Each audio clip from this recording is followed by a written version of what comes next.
Hello students, तो चलिए आज हम लोग शुरुआत करते हैं क्लास 9 के chapter number 6 lines and angles का वन शॉट वीडियो। इस वीडियो में हम लोग पूरा कोशिश करेंगे कि हम लोग types of angles, types of lines, जब दो लाइंस को एक लाइन इंटरसेक्ट करता है तो कैसे पेयर ऑफ एंगल्स बनते हैं, एंगल्स का वैल्यू हम लोग कैसे निकालते हैं, प्रूविंग कैसे करते हैं, ये सारा कॉन्सेप्ट कवर करेंगे। तो सबसे पहले यहाँ पर जो टॉपिक हम लोग कवर करने वाले हैं उसमें हमारा टॉपिक क्या है, एंगल्स। मतलब कि एंगल्स जो है वो कितने टाइप्स के होते हैं। तो पहले तो बच्चा वाला जो एंगल्स है वो पढ़ लेते हैं कि एंगल्स कितने टाइप के होते हैं। तो देखिए यहाँ पर बेसिकली 5 टाइप्स के एंगल होते हैं। पहला कौन सा होता है, अक्यूट एंगल। अक्यूट एंगल हम लोग किसको बोलते हैं, जिस एंगल का वैल्यू 0 डिग्री से तो ज्यादा हो लेकिन 90 डिग्री से कम हो, उसको हम लोग क्या बोलते हैं, अक्यूट एंगल बोलते हैं। सेकंड हमारा कौन सा एंगल होता है, राइट एंगल। राइट एंगल तो कितना सिंपल है ना, 90 डिग्री वाले एंगल को हम लोग राइट एंगल बोलते हैं। थर्ड कौन सा है, ऑब्ट्यूज एंगल। तो ऑब्ट्यूज एंगल कौन सा एंगल होता है, जिस एंगल का वैल्यू 90 डिग्री से ज्यादा हो और 180 डिग्री से कम हो, उसको हम लोग क्या बोलेंगे, तो ऑब्ट्यूज एंगल बोलेंगे। सेम चीज किसके साथ है, स्ट्रेट एंगल के साथ। तो स्ट्रेट लाइन कितना एंगल बनाता है, 180 डिग्री, इसीलिए हम लोग क्या बोलते हैं कि स्ट्रेट एंगल का जो वैल्यू होता है वो डायरेक्टली कितना होता है, 180 डिग्री। ठीक है। और लास्ट हमारा एंगल है रिफ्लेक्स एंगल। रिफ्लेक्स एंगल हम लोग किसको बोलते हैं, जिस भी एंगल का वैल्यू 180 डिग्री से ज्यादा हो और 360 डिग्री से कम हो, उसको हम लोग क्या बोलेंगे, तो रिफ्लेक्स एंगल बोलेंगे। ठीक है। होप सो यहाँ तक आप लोगों को समझ में आ गया होगा। तो अब हम लोग आ जाते हैं कुछ बेसिक एंगल्स पे, जो कि क्लास 8, 9, 10 हमेशा के लिए बहुत ज्यादा इंपॉर्टेंट होने वाला है। ठीक है। तो इसके अंदर जो हमारा सबसे पहला एंगल है वो क्या है, तो एडजेसेंट एंगल्स। तो एडजेसेंट एंगल्स हम लोग किसको बोलते हैं, दो अगल बगल वाले एंगल्स को हम लोग क्या बोलेंगे, एडजेसेंट एंगल। जैसे कि आप लोग यहाँ पर देख सकते हैं एंगल ABD, ये वाला जो एंगल है वो एंगल DBC के जस्ट बगल में है। तो इन दोनों के बीच में कौन सा रिलेशन हो गया, तो एडजेसेंट एंगल्स का रिलेशन हो गया। ठीक है। नेक्स्ट हमारा क्या है, लीनियर पेयर ऑफ एंगल्स। ये सबसे ज्यादा इंपॉर्टेंट होता है। लीनियर पेयर ऑफ एंगल्स क्या होता है, जब किसी स्ट्रेट लाइन को दूसरा एक लाइन इंटरसेक्ट कर दे, ठीक है, और वहां पर सिर्फ दो एंगल्स बन रहे हो और दोनों एंगल का जो सम है वो 180 डिग्री के बराबर होगा, उसी को हम लोग क्या बोलेंगे, तो लीनियर पेयर ऑफ एंगल्स बोलेंगे। स्ट्रेट लाइन होना चाहिए, एक इंटरसेक्टिंग लाइन होना चाहिए और दो एंगल्स बनने चाहिए। तो इसको हम लोग अगर थोड़ा सा मैथमेटिक्स के थ्रू लिखे तो क्या लिख सकते हैं कि angle ABD plus angle DBC का वैल्यू जो होगा यहाँ पर 180 डिग्री के बराबर हो जाएगा, और क्यों हो जाएगा, लीनियर पेयर के थ्रू। ठीक है। नेक्स्ट हमारा क्या है, vertically opposite angles. Vertically opposite angles क्या होता है, जब दो लाइंस है हमारे पास, टू स्ट्रेट लाइंस है, जैसे कि यहाँ पर देख सकते हैं लाइन AB और दूसरा क्या है, लाइन CD, ये दोनों एक दूसरे को इंटरसेक्ट करते हैं, तो जो अपोजिट एंगल्स फॉर्म होंगे वो आपस में इक्वल होंगे। जैसे ये वाला एंगल जो है इस वाले एंगल के अपोजिट है, इसीलिए वर्टिकली अपोजिट एंगल से ये इक्वल हो गया। तो यहाँ से क्या लिख सकते हैं कि एंगल AOD जो होगा वो एंगल COB के बराबर होगा। सिमिलरली ये वाला एंगल जो है इस वाले एंगल के अपोजिट है, तो ये दोनों बराबर हो जाएगा। तो यहाँ से क्या लिखेंगे कि एंगल AOC जो है वो एंगल BOD के बराबर है। और क्यों बराबर है, तो दोनों का रीजन हो जाएगा वर्टिकली अपोजिट एंगल्स। तो एंगल्स के तो कुछ टाइप हमने पढ़ लिए। अब हम लोग क्या करते हैं, हम लोग लाइंस का दो टाइप्स पढ़ते हैं। ठीक है। पहला कौन सा लाइन होता है, इंटरसेक्टिंग लाइंस होता है, और दूसरा कौन सा होता है, तो पैरेलल लाइंस होता है। इंटरसेक्टिंग लाइंस हम लोग लाइंस को कब बोलते हैं, जब हमारे पास दो लाइंस हो और दोनों एक दूसरे को इंटरसेक्ट कर रहे हो किसी एक पॉइंट पर, तब हम लोग उसको क्या बोलेंगे, इंटरसेक्टिंग लाइंस बोलेंगे। अगर इसको फिगर के थ्रू देखें तो हम लोग इसको फिगर के थ्रू कैसे बोल सकते हैं, मान लीजिए ये हमारा एक स्ट्रेट लाइन है AB और ये हमारा दूसरा स्ट्रेट लाइन है CD। तो देखिए यहाँ पर हमारे पास दो स्ट्रेट लाइन्स है और दोनों एक दूसरे को इंटरसेक्ट कर रहे हैं और सिर्फ एक ही पॉइंट पर इंटरसेक्ट कर रहे हैं, इसीलिए हम लोग इसको क्या बोलेंगे, तो इंटरसेक्टिंग लाइंस बोलेंगे। अब हम लोग आ जाते हैं पैरेलल लाइंस पे। तो पैरेलल लाइंस क्या होते हैं, जो लाइंस कभी भी मीट नहीं करने वाले हैं, चाहे हम लोग उसको कितना भी प्रोड्यूस क्यों ना कर ले, उसको हम लोग क्या बोलेंगे, पैरेलल लाइंस। जैसे कि मान लीजिए हमारे पास एक लाइन है AB और दूसरा लाइन है CD, दोनों स्ट्रेट लाइन से और दोनों को हम लोग कितना भी प्रोड्यूस कर ले, ये दोनों आपस में कभी भी नहीं मिलेंगे, इसी को हम लोग क्या बोलेंगे, तो पैरेलल लाइंस बोलेंगे। ठीक है। इसी टॉपिक के अंदर हम लोग क्या करते हैं, दो और टाइप्स ऑफ एंगल्स को पढ़ लेते हैं, जिसमें पहला एंगल हमारा होता है कॉम्प्लीमेंट्री एंगल और दूसरा एंगल होता है हमारा सप्लीमेंट्री एंगल।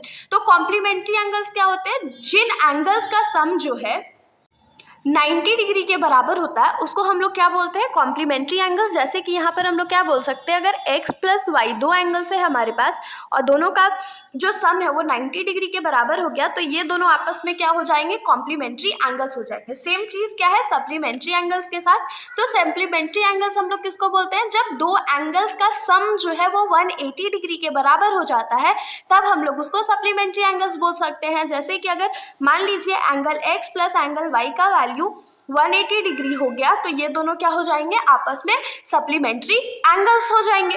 होप सो यहाँ तक आप लोगों को समझ में आया होगा। तो यहाँ तक जो भी कॉन्सेप्ट हमने समझा है उसके बेसिस पे हम लोग कुछ क्वेश्चंस को सॉल्व कर लेते हैं जो कि एग्जामिनेशन पॉइंट ऑफ व्यू से बहुत ज़्यादा इंपॉर्टेंट है। तो यहाँ पर हमारा पहला क्वेश्चन क्या है कि line PQ and RS intersect each other at point O if angle POR is to angle ROQ is equal to 5:7, find all the angles. तो इसमें क्या है कि हमारे पास दो लाइंस है, PQ है और RS है, और ये दोनों लाइंस जो है वो एक दूसरे को इंटरसेक्ट कर रहे हैं एट पॉइंट O। तो हम लोग दो लाइंस ड्रॉ कर लेते हैं। ये हमारा दो लाइन हो गया। अब मान लीजिए ये हमारा PQ लाइन है, ये हमारा RS लाइन है, और ये दोनों तो इंटरसेक्ट कर गया ना। और कहाँ पर इंटरसेक्ट कर रहा है, तो पॉइंट O पर इंटरसेक्ट कर रहा है। अब आगे क्वेश्चन क्या बोल रहा है कि if angle POR is to angle ROQ, angle POR कौन सा है, ये angle is to angle ROQ कौन सा एंगल है, ये वाला एंगल। इन दोनों का रेशियो किसके बीच में है, 5:7, मतलब ये 5 होगा ये 7 होगा। तो अब हम लोगों को चारों एंगल्स का जो वैल्यू है उसको फाइंड करके बताना है। क्वेश्चन बहुत ज़्यादा सिंपल है, देखिए हम लोग कैसे करेंगे। गिवन हम लोगों को क्या है कि angle POR is to angle ROQ जो है वो किसके बराबर है, 5:7 के बराबर है। तो हम लोग यहाँ पर लिखेंगे let the given angle be x, हम लोग अननोन एंगल या जो गिवन एंगल है उसको x मान लेते हैं। तो यहाँ से हम लोगों को क्या मिलेगा, क्योंकि ये रेशियो में डिवाइडेड है ना, तो एंगल POR जो होगा वो 5x के बराबर होगा और एंगल ROQ जो होगा वो 7 के रेशियो में था, तो ये क्या हो जाएगा 7x के बराबर।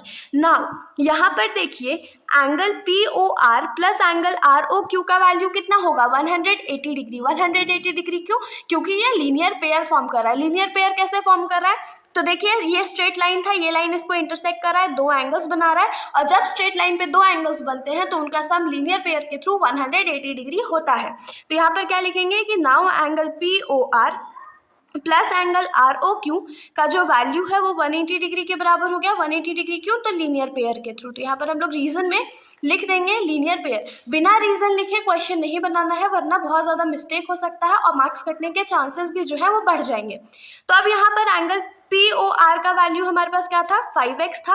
RO का वैल्यू हमारे पास कितना था, तो 7x था, इज इक्वल्स टू 180 डिग्री। अब दोनों को ऐड करेंगे तो हमारे पास आ जाएगा 12x is equals to 180 degree.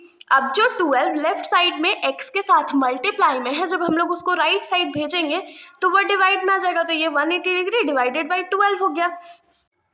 तो यहाँ पर हम लोग 2 के टेबल से कट कर देते हैं, तो 2 6 जा 12 हो जाता है, और 2 9 जा 18 और 1 0। फिर इसको हम लोग 3 के टेबल से कट करेंगे तो नीचे 2 बचेगा, ऊपर 30 बचेगा, और 2 के टेबल में इसको कट करेंगे तो हमारे पास कितना बचेगा, तो 15 बचेगा। ठीक है, तो यहाँ से हम लोगों का जो x का वैल्यू है वो कितना मिल गया, तो 15 डिग्री मिल गया। तो x इज इक्वल्स टू कितना आ गया, 15 डिग्री। यहाँ तक कोई समस्या नहीं है। अब हम लोग क्या करेंगे, नाउ एंगल POR जो था हमारा वो 5x के बराबर था, तो 5 इंटू x मतलब 15 डिग्री हो गया, 5 इंटू 15 कितना होता है, 75 डिग्री होता है। वैसे ही angle ROQ is equals to क्या हो जाएगा, तो 7x था, तो ये क्या हो जाएगा 7 into 15 degree is equals to 7 15 सा कितना होता है, तो 105 डिग्री। यहाँ तक कोई भी समस्या नहीं है। लेकिन क्वेश्चन में हम लोगों से क्या पूछा गया था कि हम लोगों को सारे एंगल्स का जो वैल्यू है उसको बताना है। तो सारे एंगल को बताने के लिए हम लोग क्या लिखेंगे कि एंगल POR जो है वो एंगल SOQ के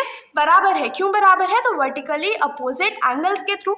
तो यहाँ से एंगल SOQ का जो वैल्यू है वो हम लोगों को कितना मिल जाएगा, POR के बराबर, और POR का वैल्यू 75 डिग्रीज था। सिमिलरली एंगल ROQ जो है वो कितना हो जाएगा, तो एंगल POS के बराबर। इसका भी रीजन क्या हो जाएगा, तो वर्टिकली अपोजिट एंगल, यहाँ से एंगल POS का वैल्यू हम लोगों को क्या मिल गया, तो 105 डिग्री। तो यहाँ पर हमारा जो चारों एंगल्स है वो हमने फाइंड कर लिया है। होप सो आप लोगों को कोई भी डाउट नहीं आया होगा। अब हम लोग आ जाते हैं अपने नेक्स्ट क्वेश्चन पर। तो नेक्स्ट क्वेश्चन है हमारा, if x plus y is equals to डब्ल्यू plus z then prove that AOB is a line. इसमें क्या बोल रहा है कि अगर इस फिगर में हम लोगों को ऐसा गिवन है कि x प्लस वाई जो है वो W प्लस जेड के बराबर है, तो हम लोगों को प्रूव करना है कि AOB जो है वो एक स्ट्रेट लाइन है।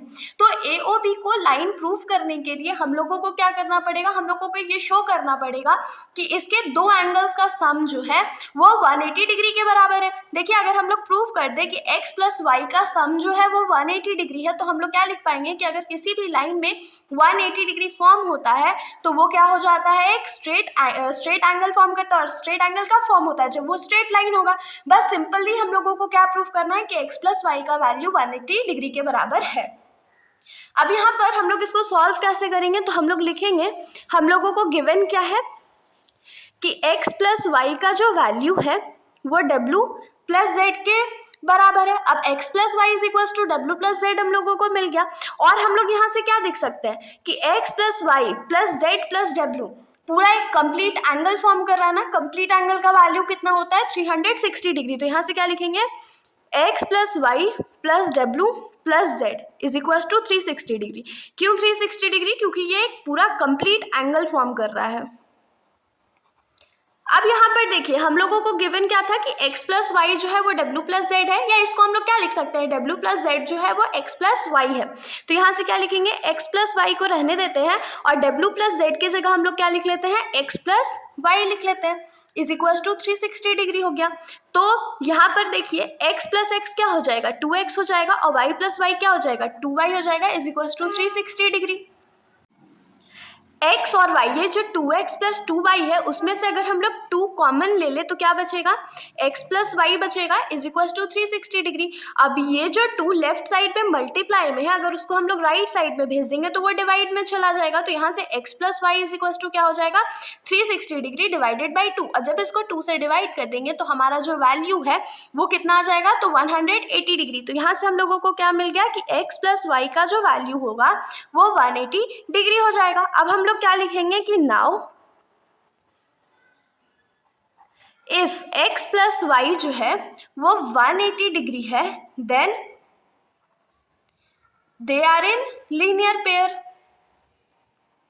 अब अगर ये दोनों जो है वो लीनियर पेयर में है तो देयरफॉर हम लोग क्या लिख सकते हैं कि therefore AOB is a straight line. तो यहाँ से हमने प्रूफ कर दिया कि AOB जो है वो एक स्ट्रेट लाइन है। यही हमारा प्रूफ था। अब हम लोग आ जाते हैं बहुत बेसिक से टॉपिक पे, जो कि हम लोगों को आगे का क्वेश्चंस बनाने में बहुत ज़्यादा हेल्प करने वाला है।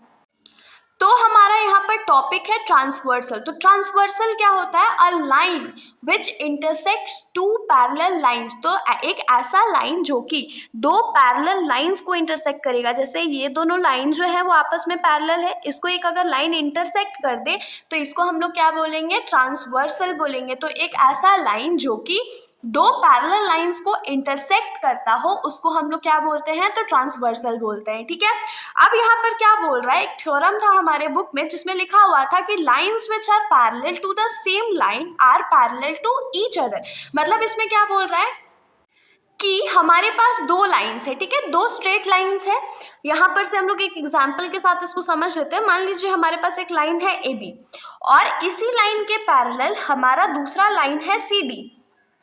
ठीक है, ये दोनों आपस में पैरेलल है और हमारे पास एक तीसरा लाइन भी है, EF मान लेते हैं।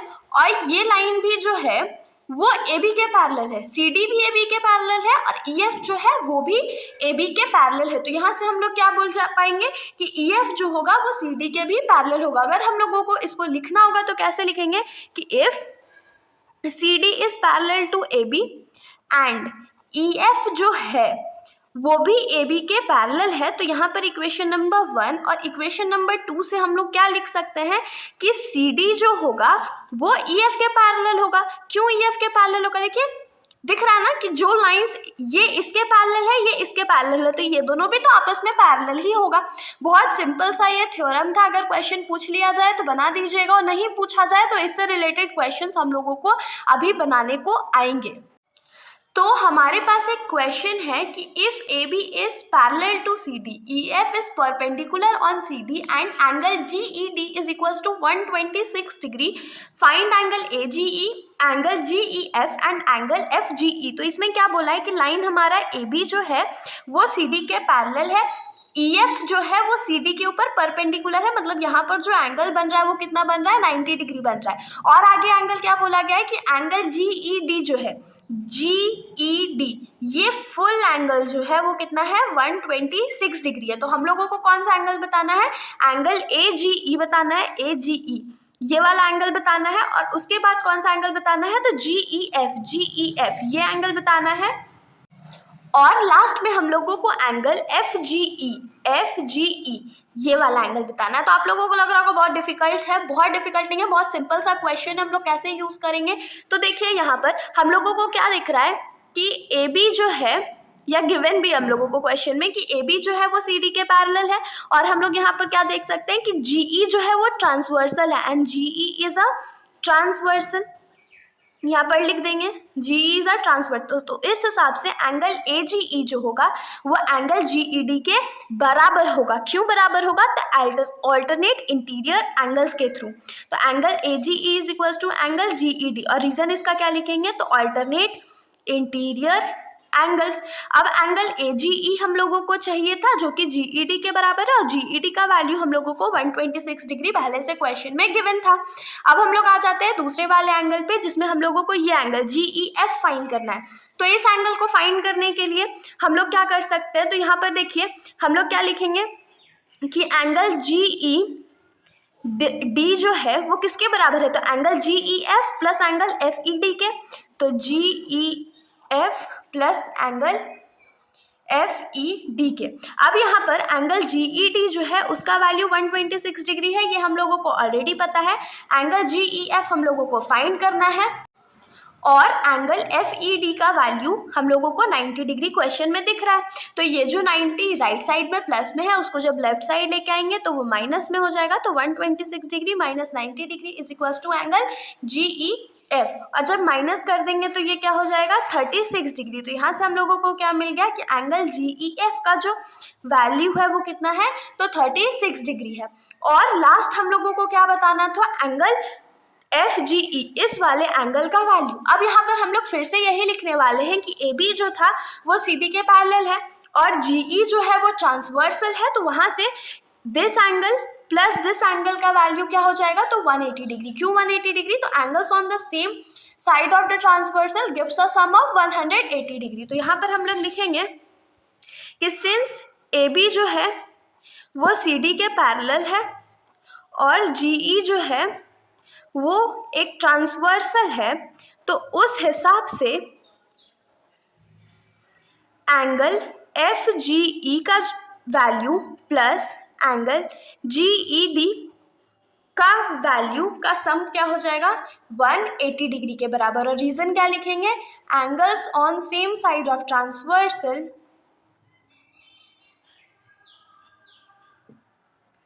गिव्स अ सम ऑफ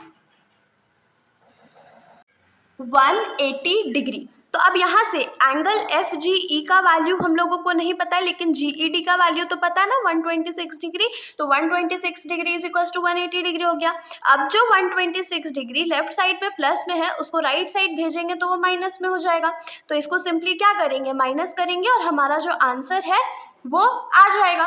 तो यहाँ पर हो जाएगा 180 डिग्री माइनस 126 डिग्री, यहाँ पर कैरी लेते हैं तो 10 में से 6 जाएगा तो 4 बचेगा, 7 में से 2 जाएगा तो हमारे पास 5 बचेगा। तो ये क्या हो गया, 54 डिग्री। और यही यहाँ पर हमने तीनों एंगल्स को फाइंड कर लिया है, और यही हमारा आंसर हो गया। तो जिनको भी यहाँ से रिलेटेड और क्वेश्चंस चाहिए होंगे प्रैक्टिस करने के लिए, वो लोग मेरे इस चैप्टर के वीडियो पे प्लेलिस्ट पे जा कर के देख सकते हो। वहाँ पर बहुत सारे क्वेश्चंस हमने प्रैक्टिस करे हैं साथ में। तो अगर यहाँ तक आप लोगों को वीडियो अच्छी लगी तो वीडियो को लाइक करिएगा, और मेरे चैनल को बिना सब्सक्राइब करे कहीं भी मत जाइएगा। Thank you.